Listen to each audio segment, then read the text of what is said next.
Laverne Cox's home in Los Angeles is a mid-century modern jewel tucked into the Hollywood Hills, a space she once called her sanctuary. But behind its sleek glass walls and serene skyline views lies a chilling tale of unexplained phenomena, a story Laverne herself hesitated to share for fear of disbelief. Started small. At first, I thought it was my imagination, Laverne admitted during a late-night interview. A mug left on the counter would be found on the floor. Lamps flickered in a room without a draft. Then came the nights. The soft sound of footsteps pacing down the hallway. The faint whiff of a flowery perfume she didn't own. I thought I was just tired from work, she said. But when a framed photograph of her mother was discovered lying face down on her bedroom floor, its glass shattered, she couldn't ignore the signs. Laverne invited her friend, Clara Stevens, to stay the weekend. Clara, a skeptic who prided herself on her logical mind, dismissed Laverne's concerns as tricks of stress. That first night, Clara's laughter echoed as she teased, "Maybe your house just wants a little attention." But by dawn, her expression was anything but amused. "I woke up to the sound of whispering," Clara confided. "It wasn't coming from a specific direction, it was all around me. Then my door slammed shut. I swear, there was no breeze." By morning, Clara was packed and gone, leaving only a hasty text, "You need to get out of there, Lav. That house isn't right." Laverne's turning point came one quiet Thursday night. She was on the couch, scrolling through her phone, when a faint scraping sound started behind her. She froze, heart racing, as it grew louder, moving toward her. Spinning around, she saw the antique armchair she'd bought at a local estate sale slowly inching across the polished wooden floor. But it wasn't the chair's movement that made her blood run cold, it was the impression of a figure sitting in it, its outline visible in the indentations of the velvet cushion. That night, she fled to a hotel. Laverne sought answers.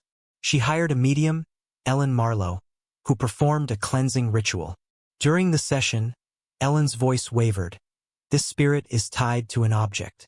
Something brought into this house doesn't belong here." That's when it hit her, the armchair. She'd purchased it from the estate of a woman named Mabel Carter, a reclusive artist whose tragic death had become local folklore. Mabel's neighbors whispered that her last paintings depicted distorted faces and shadowy figures, visions she claimed haunted her in the weeks before she died. Determined to rid herself of the haunting, Laverne got rid of the chair. She donated it to a thrift shop, hoping it would break the connection. For weeks, the house was calm. Laverne began to sleep soundly again, believing she had finally reclaimed her peace. That is, until a friend sent her a casual message. "Hey, did you know they're auctioning off that chair from your house? It's gone viral for being haunted." The accompanying photo showed the chair in a crowded auction house and the faint, unmistakable silhouette of a figure sitting in it. Laverne has since moved out, but she can't escape the whispers of her time there. "I'm not saying I believe in ghosts," she told a reporter recently, "but I do believe some things are better left undisturbed." Even now, the new tenants report strange happenings. And the chair? It's said to have disappeared from the auction house under mysterious circumstances. Some say it's still looking for a home.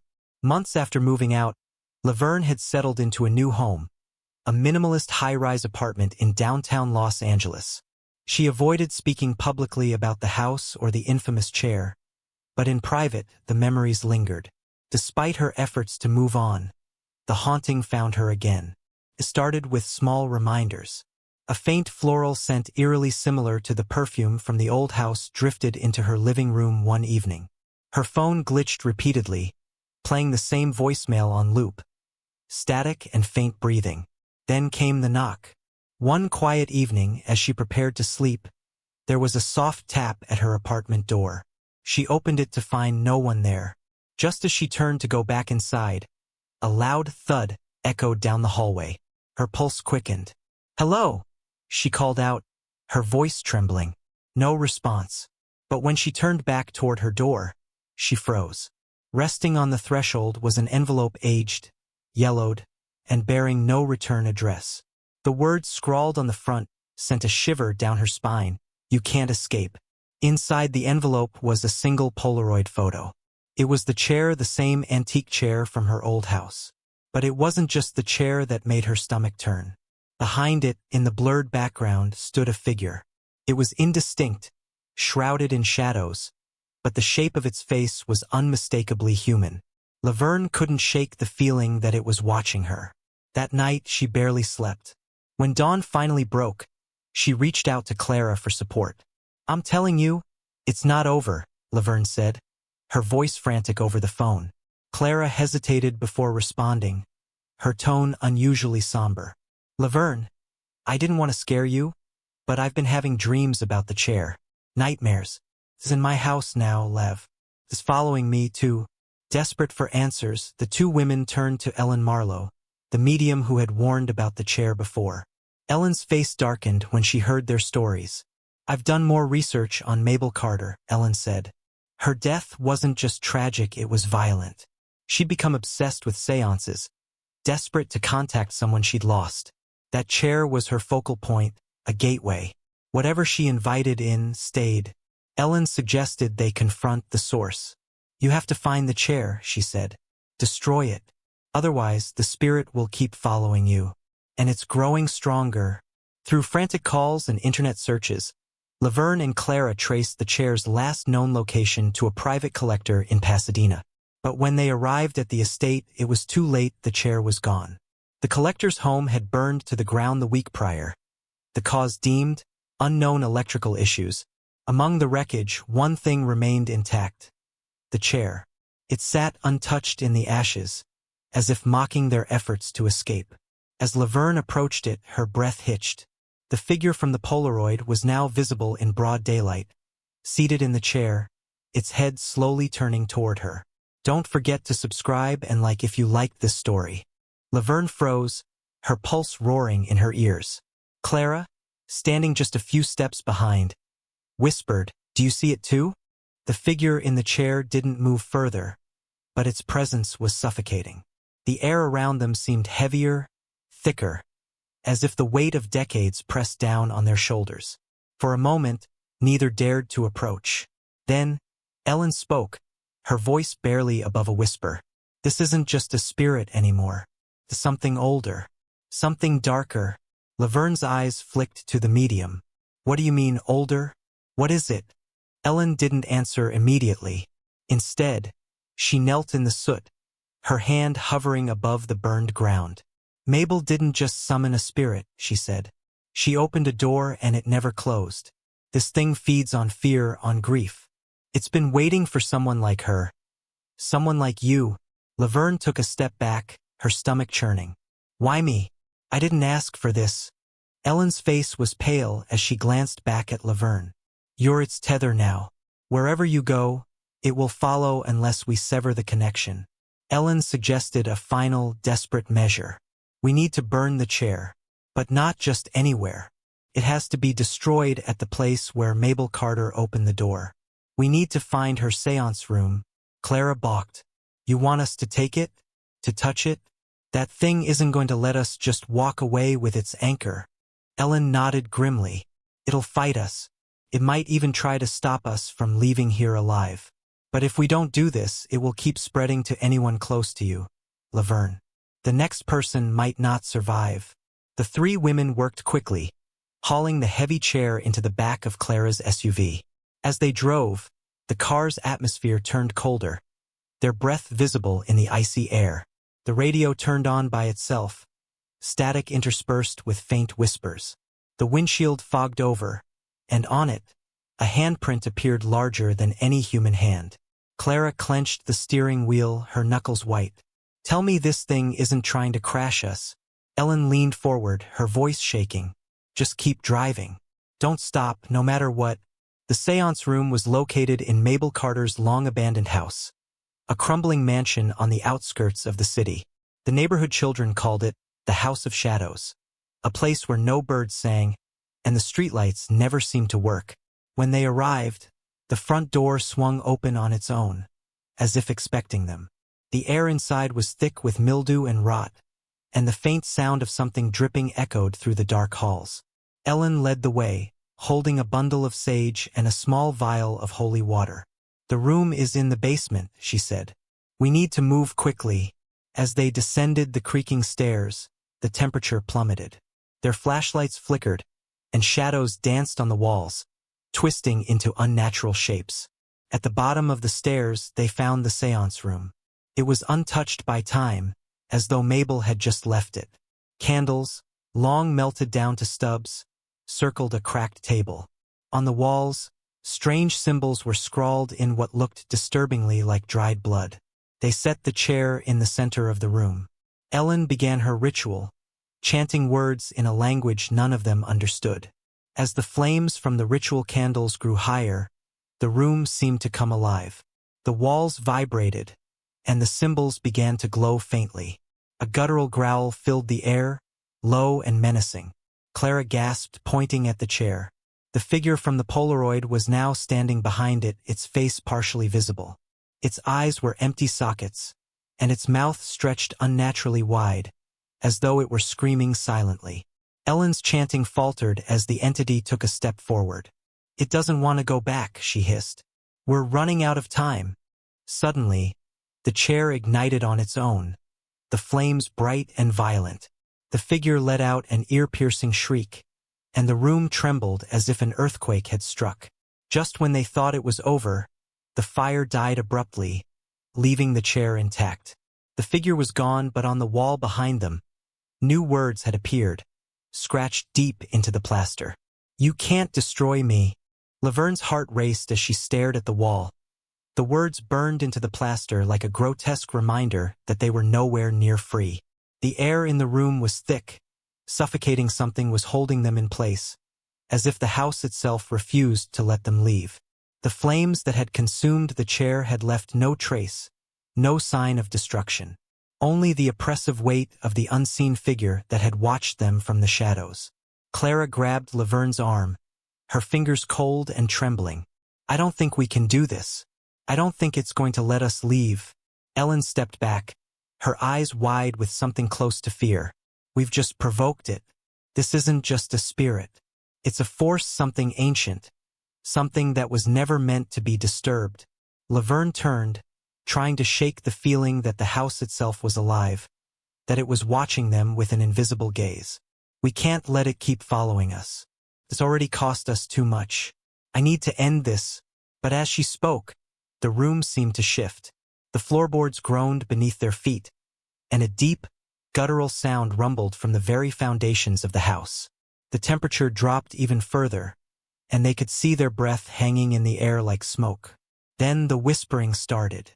It was faint at first, a soft hum like the buzz of a far-off radio, but it grew louder, clearer until it was a chorus of voices, all speaking at once, overlapping each other, their words unintelligible. The voices seemed to emanate from all around them, swirling in the darkness like a hurricane of sound.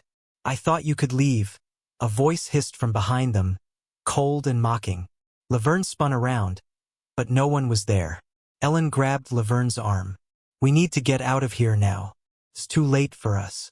We've already broken the seal. It's not just attached to the chair, it's attached to this place." Laverne's mind raced. What did she mean by that? This place, it wasn't just a house.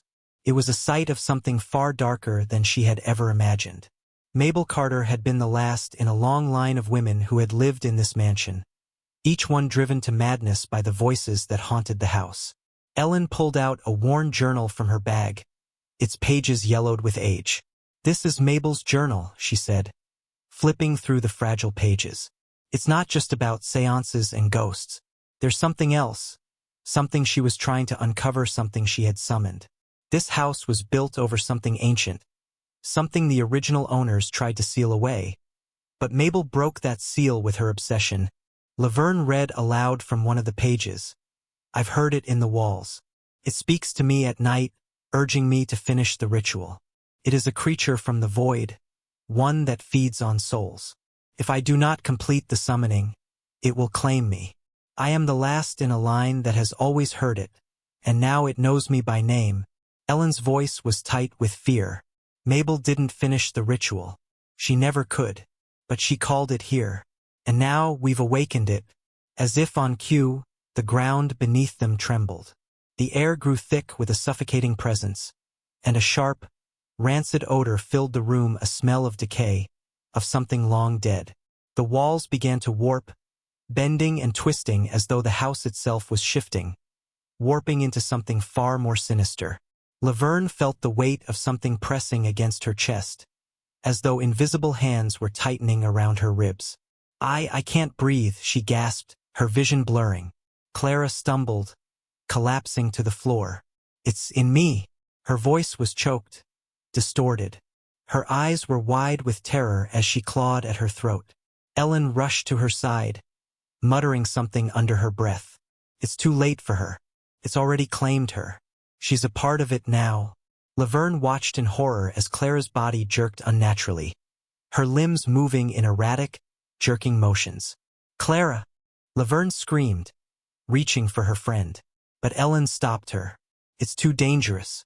If you touch her, you'll be taken too. Clara's body convulsed violently, her mouth opening in a silent scream. The room around them seemed to pulse with dark energy, and suddenly, everything went black. When the lights returned, everything was eerily still. Clara was gone. Her body lay limp on the floor, her eyes wide open, but there was no sign of life. A shadow loomed over her, stretching and darkening the room, its form impossibly large. It wasn't the shadow of a human, but something far darker, an entity that defied explanation. Laverne backed away, her chest tight with panic. What the hell is that? What is that thing? Ellen's face was drained of color. That is the thing Mabel called here. The thing that has been waiting for centuries. It's not a ghost, it's a rift.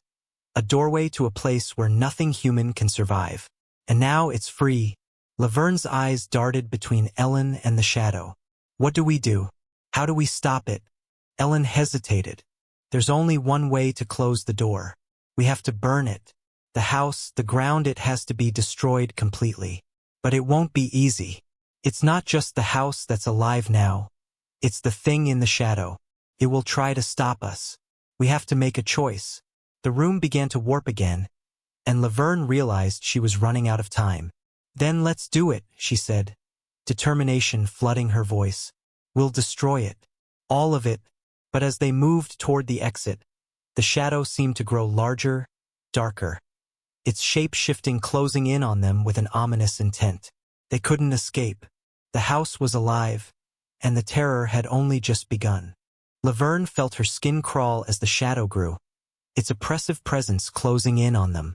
The air was thick with a metallic taste, and the floor beneath their feet seemed to pulse with malevolent energy. The thing in the darkness, no longer a mere shadow, began to take shape, its form twisting into something that could never have existed in the real world. It was a grotesque, shifting mass, a nightmare made flesh, its edges blurring and distorting like a reflection in broken glass. We don't have much time, Ellen said, her voice strained, as she pulled Laverne toward the center of the room. We need to burn the house. Now! But as they moved, the thing lunged, a roar like 1,000 voices ripping through the air. The walls shook violently, and the ground cracked open, swallowing the light. Laverne stumbled, her heart pounding in her chest as the thing reached for her. Its shape no longer a mere shadow, but an entire force, dark and unstoppable. It felt as though every moment of fear, every moment of pain in the house had gathered into this singular entity. It knew them, wanted them. Ellen threw a vial of holy water onto the floor, the liquid sizzling with an unnatural hiss. The thing recoiled, but only for a moment. The water wasn't enough. It's too strong, Laverne shouted, backing into the corner, eyes wide with terror. Ellen's face hardened. We have no choice now. With a determined breath, Ellen pulled out a bundle of dry twigs and herbs wrapped in cloth. She set it on the floor at the center of the room and began chanting in a language that Laverne couldn't understand. The words felt like they were tearing at her mind, breaking through every barrier of logic and reason, and she could feel her body respond, her muscles stiffening, her breath shallow. The entity, the thing, screeched in fury, a high-pitched, unbearable sound that seemed to come from the very walls, the ceiling, the air around them. The lights flickered again, and the shadow surged forward, its massive form engulfing everything in its wake. But Ellen didn't stop. "Help me," she cried to Laverne, her voice desperate. "We have to finish this. Burn it." Laverne's hands shook as she fumbled in her bag for a lighter, the metal feeling impossibly cold against her fingertips. She managed to ignite the cloth, and a rush of flame spread through the room. The fire roared to life, feeding on the herbs and oils that Ellen had carefully prepared. The thing howled again, its form beginning to distort, its screeches turning to inhuman growls. As the flames spread across the floor, the house began to tremble. The walls seemed to crack open, like the house itself was bleeding. Laverne realized, with growing horror, that the fire wasn't just burning the house, it was burning through it. The shadow recoiled, thrashing against the fire, trying to crawl back into the cracks in the walls, but the flames were relentless, growing higher, consuming everything in their path. Laverne could feel the heat searing her skin, but she couldn't look away. The figure the creature was being torn apart by the fire, its form disintegrating, its screeches fading into the abyss. Then, with one final, deafening roar, the thing vanished, the house going eerily silent. The flames, though still burning, seemed to lose their force, flickering gently, as if exhausted. Laverne and Ellen stood in the center of the room, their bodies covered in ash, the remains of the fire crackling in the stillness. The house, once alive with horror, was now reduced to a smoldering shell. The oppressive atmosphere that had haunted them was gone. But just as they thought it was over, a cold breeze swept through the ruins. Laverne turned toward the window, her breath catching in her throat. There, in the reflection of the broken glass, she saw the faintest outline of a figure, its face a blur of shadows, its eyes burning with a familiar, terrifying hunger. It wasn't gone. The thing wasn't gone. The fire had closed the door temporarily, but the entity, the rift, the curse of Mabel Carter's house, was far from finished. It had found new ways to enter, new ways to follow. And just as the door had been closed, it was already searching for a way to open it again. Laverne and Ellen stood in silence, the reality of their survival slowly sinking in. They'd stopped the worst of it, but the shadow of that house and whatever had been unleashed there had left a mark on them both. "I can't escape it," Laverne whispered, her voice hollow. "Can you feel it? Still with us, watching." Ellen, her face ashen, nodded grimly. "It won't be over until it finds another doorway. We've bought ourselves some time, but we've only delayed it." The wind howled through the broken windows, and the sound of distant whispers filled the air, faint, but persistent. As Laverne looked around at the charred remains of the house, she knew this was far from the end. The curse was not confined to a single place. It had become a part of them, and no matter where they went, it would follow. And now Laverne knew the worst was yet to come. Don't forget to subscribe and like if you liked this story. Any coincidences with real events or characters are accidental.